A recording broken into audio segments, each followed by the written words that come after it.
ସେହି ଦିନ ମାନଙ୍କରେ ସମସ୍ତ ସାମ୍ରାଜ୍ୟବାसी नाम लेखा निमंते काइसर अगस्टଙ୍କ ଠାରୁ କରାଯାଇଥିବା ଘୋଷଣାନାମା ଅନୁସାରେ जोसेफ नाम लेखाइबा ପାଇଁ ତାଙ୍କ ସ୍ତ୍ରୀ ମରିୟମଙ୍କ ସହିତ ଗାଲିଲିର ନାଜରିତ ନଗରରୁ ଜିହୁଦା ପ୍ରଦେଶର ବେଥଲେହେମ୍ ନାମକ ଦାଉଦଙ୍କ ନଗରକୁ ଗଲେ।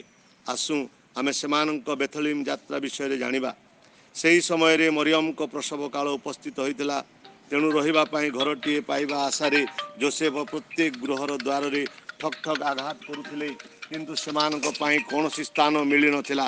एमितिकी धर्मशाला रे मध्य स्थान मिलिला नहीं। परिशेष से गोटे गाई गुहाल आश्रय नेले। सही रात्रि रे जगतर त्राणकर्ता जीशु जन्म ग्रहण कले। जोसेफ और मरियम परमेश्वर को पुत्र जीशु को सरु और सूक्ष्म वस्त्र गुड़ाई गुहाल कुंड रे शुआइले, कारण राजा मानकर राजा को शुआइबा पई गोरुखिया कुंड व्यतीत सेमानक पाखरे आउ किछि नथिला।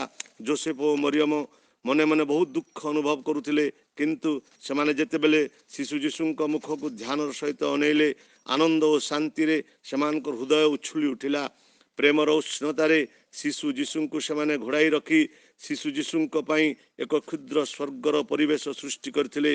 बंधुगण, आपण माने केबे चिंता करी आश्चर्यचकित होइछंती कि काहेकि जीशु राजप्रसाद रे जन्म ग्रहण करि नथिले? से जने राजा गोटे गरीब परिवार जन्म ग्रहण करबा पई काहेकि से बाछिले? काहेकि एक साधारण बढ़ई जोसेफ और तांको स्त्री मरियम को पुत्र हिसाब रे जन्म नेबा को चाहिले? बंधुगण, जीशु आमको जणाइबा को चाहंती कि धन संपत्ति, जागतिक सुख एवं प्रशंसा आम जीवन में मूल्यहीन अटे। गरीब और अनाहार रे जीवन काटुवा व्यक्ति, जो मानकर परिवार और गृह नहीं, जो माने दुखित और रोग सज्जार जीवन काटुचंती, सेमाने मध्य परमेश्वर को अति प्रिय और निकटतर अटंती। हाँ बंधुगण, यही जन्म पर्व अन्य को दान करिबा, अन्य सहित निजर खुशी बांटिबा, अभाव रे लोक मानू मने पकाई तांको निकट में पहुँचवा एक उपयुक्त समय अटे। यही जन्म पर्व रे प्रत्येक गरीब व्यक्ति विशेष जो मैंने आम द्वार रे आघात करुछंती, सेमानक निकट में आमे साधु जोसेफ को देखा चेष्टा करूँ। आम निकट में दरकार ठारू अधिक खेलना, अधिक लुगापटा अच्छी कि? आसु आमे सही शिशु मानक मने पकाऊँ, जो मानक ठारे लुगापटा नहीं कि कौन सी खेलना नहीं, आम ठारे जहाँ अच्छी आमर जहाँ दरकार सेतिक संतुष्ट रही परमेश्वर को धन्यवाद दूँ। किछि खेलना, किछि पोशाक शिशु मानक पई दान करूँ, जद्वारा कि सेमाने मध्य खुशी हेबे एवं एही जन्म पर्व रे परमेश्वर को धन्यवाद देउथिबे। प्रार्थना।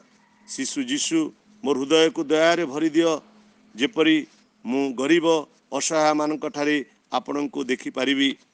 पद मु तुम मान को सत्य कहूअछि, तुमे माने मोहर एही क्षुद्रतम भातृवृंदଙ୍କ मध्यरु जनक प्रति यहाँ करिथिबारु मो प्रति ही ताहा करिअछ।